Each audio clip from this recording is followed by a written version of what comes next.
ये आपसे अपना हक मांग रहे हैं, तो क्या आप अपना हक देंगे या नहीं देंगे? क्या आप पिछले 7 साल फिर बदनाम होना चाहते हैं? तो आपका फर्ज बनता है इस देश के प्रधानमंत्री जी और इस देश का अपराधी मुख्यमंत्री योगी आदित्यनाथ उर्फ अजय सिंह बिष्ट, वो योगी आदित्यनाथ जो भगवा वस्त्र पहन के अपने आप को बहुत बड़ा हिंदू धर्म का ठेकेदार बनाता है। अरे हम भी हिंदू धर्म से हैं। जब इस देश के अंदर कोरोना का काल आया तो कोरोना के काल के अंदर हिंदू भाइयों को कंधा देने के लिए मुस्लिम भाइयों का कंधा आगे आया। तब ये लोग कहां चले गए थे जो आज हिंदू धर्म के ठेकेदार बन रहे हैं? अरे योगी आदित्यनाथ जी, आप अपने आप को हिंदू धर्म का ठेकेदार बताते हैं, आप अपने आप को हिंदू धर्म से बताते हैं। अरे हिंदू धर्म में तो नारी को मां दुर्गा का रूप बताया जाता है और नारी के लिए तो राम ने लंका तक की यात्रा तय कर दी और आप नारी के वस्त्र करवाने की बात कर रहे हैं। आपको शर्म नहीं आती? आज ये हिजाब को टारगेट कर रहे हैं, कल को ये इस देश के अंदर हिंदू धर्म की बहन हुकूमत को टारगेट करेंगे, परसों ये लोगों के तिलक को टारगेट करेंगे, फिर लोगों की टोपी को टारगेट करेंगे। तो आपका फर्ज बनता है कि अगर बात इस देश के अंदर मुस्लिम की टोपी की आए तो हिंदू आवाज उठाए, और जब बात हिंदू के टीके की आए तो मुस्लिम आवाज उठाए, तभी ये देश चलेगा। ये देश तिलक और टोपी के साथ चलता है, ये ध्यान रखिएगा। जब जब इस देश के अंदर इस देश की सरजमी पे आई है, इस देश का हिंदू मुस्लिम एक साथ आया है। अरे आप नरेंद्र मोदी जी, आप हिंदू और मुस्लिम की बात करते हैं, आप एक बार कह के देखिए हमें पाकिस्तान से जंग लड़नी है, इस देश का हिंदू और मुस्लिम एक साथ चलेगा।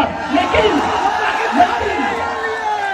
रुकिए, वो पाकिस्तान जो भारत देश के जवानों को गोली मारता है, वो पाकिस्तान जो भारत देश के जवानों को शहीद करता है, अरे आप तो उस पाकिस्तान की बिरयानी खाते हैं। अरे हमारी हैदराबाद की और मुरादाबाद की बिरयानी में क्या कमी रह गई? इस बात का आप जवाब दीजिए। अरे बिरयानी तो हैदराबाद की भी मशहूर है और पाकिस्तान की भी, लेकिन आप खाते तो पाकिस्तान की ही है। आपको ना हैदराबाद की पसंद आती है ना मुरादाबाद की पसंद आती है, आपको बिरयानी पाकिस्तान की पसंद आती है और झूला चाइना का पसंद आता है। आज एक व्यक्ति जो महिलाओं की सुरक्षा की बात कर रहा है, सुनिएगा जरा महिलाओं की सुरक्षा की बात। मैं नाम नहीं लूंगा उन लोगों का, क्योंकि वो इस देश के अंदर नफरती चिंटू है, नफरत फैलाने वाले लोग हैं। और मोहित शर्मा नफरत की नहीं, प्यार और मोहब्बत की बात करता है, नफरत की हम कभी बात नहीं करते। क्योंकि मैं आपको एक बात बता दूं कि जब एक बार एक टीवी चैनल की डिबेट के दौरान, वही टीवी चैनल, सुनिएगा जरा, वही टीवी चैनल, हाँ बिल्कुल सही समझा आपने, अर्नब गोस्वामी वाले, मुझे वही टीवी चैनल, वही देश की गोदी मीडिया, दलाल मीडिया, कि हमने फेंका कुछ ऐसा, ये मोदी जी के लिए, ये मोदी जी कह रहे देश की मीडिया के लिए कि हमने फेंका कुछ ऐसा कि बवाल कर दिया, कि हमने फेंका कुछ ऐसा कि बवाल कर दिया। अरे हमने तो अच्छे पत्रकारों को दलाल कर दिया। वही देश की मीडिया, गोदी मीडिया के टीवी चैनल पर जब पूछा जाता है कि भैया 1947 के अंदर जब इस देश का बंटवारा हुआ तो जब मुसलमानों को एक देश मिल गया पाकिस्तान, तो सारे मुसलमान उस देश में क्यों नहीं चले गए? तो एक हमारे मुसलमान भाई वहां बैठे थे, एक हिंदू भाई भी बैठे थे, और कुछ 5-5 हजार रुपए में बिकने वाले मौलाना और पंडित भी वहां बैठे थे। तो 5-5 हजार वाले मौलाना और पंडित तो कुछ नहीं बोले। एक भाई बीच में से खड़ा होता है और बोलता है कि हमें एक ऐसा देश नहीं चाहिए जहां से सिर्फ मंदिर से घंटी की आवाज सुनाई दे, हमें सिर्फ एक ऐसा देश नहीं चाहिए जहां सिर्फ मस्जिद की मस्जिद हो और इस्लाम ही इस्लाम हो, हमें एक ऐसा देश चाहिए जहां से मंदिर से घंटी की आवाज आए और मस्जिद से अजान की आवाज आए। आज इस हिंदुस्तान का नाम लिया जाता है, जिस देश के मुख्यमंत्री कहते हैं कभी मूल्य शब्द का इस्तेमाल करते हैं, मुझे शर्म आती है उस प्रदेश के मुख्यमंत्री के ऊपर बोलने में। अरे मुख्यमंत्री जी, आप एक बात बताइए कि आपकी पार्टी के नेता, अरे मैं मानता हूँ किसी नेता के अंदर बोलने का दम नहीं, लेकिन मोहित शर्मा कोई नेता नहीं, ये एक सामाजिक कार्यकर्ता जिसके अंदर बोलने का दम है। अरे आपकी पार्टी के नेताओं को और आपको अल्लाह अकबर से बड़ी तकलीफ है, लेकिन जब आपकी पार्टी के नेता दमाद मुस्लिम पकड़ के लाते हैं तो आपको तकलीफ नहीं होती भैया। आपकी पार्टी के नेता शाहनवाज हुसैन, मुख्तार अब्बास नकवी, पूजा नकवी, लाल कृष्ण आडवाणी, मुरली मनोहर जोशी, अरे इनके दामाद को तो देखिए जरा, ये भी तो मुस्लिम है, तो क्या इनसे आपको तकलीफ नहीं है? इन्हें तकलीफ न हिंदुस्तान से है, न मुस्लिम से है, न सिख से है, न ईसाई से। असल में अंग्रेज एक सपना पूरा करना भूल गए थे हिंदुस्तान के अंदर। हिंदुस्तान को गुलाम तो बना लिया था, लेकिन एक सपना रह गया था उनके जहन में, और वो ये था हिंदुस्तान के टुकड़े करना। और आज उसी सपने को इस देश के अंदर भारतीय जनता पार्टी पूरा करना चाहती है। वो इस देश को तोड़ना चाहती है, वो इस देश को हिंदू के नाम पे तोड़ना चाहती है, मुस्लिम के नाम पे तोड़ना चाहती है। मैं उन्हें बता देना चाहता हूँ कि ये धरती मौलाना अब्दुल कलाम आजाद की है, ये धरती अशफाकुल्लाह खान की है, ये धरती राजगुरु सुखदेव और भगत सिंह की है।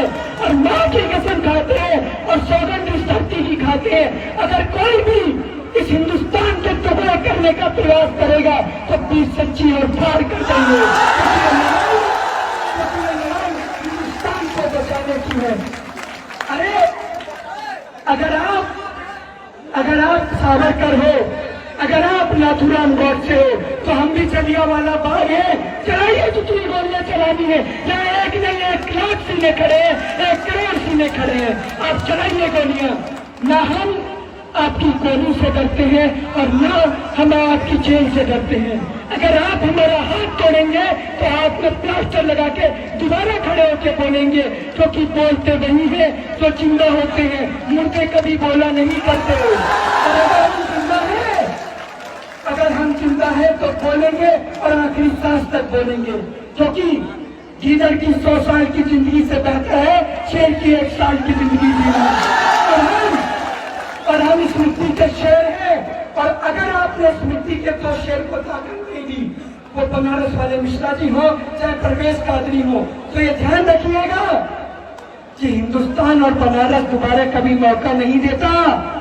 और अगर इस बार आपने इनको नकार दिया तो ध्यान रखिएगा दोबारा कभी कोई शख्स आपके बीच में आकर आपसे अपील नहीं करेगा। मैं किसी पार्टी का रहनुमा नहीं हूँ, मैं किसी पार्टी की बुराई नहीं कर रहा हूँ, लेकिन आपको 2 शख्स से रूबरू कराना चाहता हूँ कि आपके घर पे वोट मांगने वाले उन नेताओं का गलेबान पकड़ के पूछिएगा कि पिछले 7 साल जब ये देश CNRC से जूझ रहा था, जब ये देश किसान आंदोलन से जूझ रहा था, आप कहाँ सो रहे थे मेरे भाई? अगर इस मिश्रा जी में, अगर परवेज भाई में कोई कमी हो, अगर पूरे 7 साल इन्होंने आपकी लड़ाई नहीं लड़ी हो तो मत दीजिएगा वोट। लेकिन अगर इन्होंने लड़ाई लड़ी है और अगर आप सच्चे हिंदुस्तानी हैं, मैं नहीं कहता कि आप मुसलमान हैं, सिख या ईसाई हैं, अगर आप सच्चे हिंदुस्तानी हैं तो इस भारतीय को वोट दीजिएगा और वोट देकर विजयी बनाइएगा। और मैं ताकि ये मोहित शर्मा आप लोगों के बीच में आके बोलने के काबिल बच सके कि भाई जिस मिश्रा जी और जिस परवेज कादरी के लिए मोहित शर्मा यहाँ पर ओवैसी साहब की मंच पे चढ़ गए, मेरे को किसी की मंच पे चढ़ने का शौक नहीं है जनाब। आप लोगों का प्यार इतना है कि आप लोगों से प्यार से बढ़कर ये मंच नहीं है। आप लोगों के प्यार से बढ़कर मुझे कुछ नहीं चाहिए सर। आप लोगों के दिल में इतनी मोहब्बत है कि मैं जानता हूँ कि आप अपने छोटे बेटे, अपने भाई की मोहब्बत में इन 2 शख्स को वोट जरूर देंगे, इतना तो मैं जानता हूँ। और मैं आपको एक बात बता देता हूँ कि मेरे इस देश के अंदर जितने भी मेरे भाई रहते हैं, आज वो तमाम लोग इस बात को कहते हैं, हमारे लिए पता है कैसे शब्दों का इस्तेमाल होता है? अरे हमारे को लोग कहते हैं कि भैया ये तो मुसलमान की औलाद है, मिश्रा जी को कहते हैं ये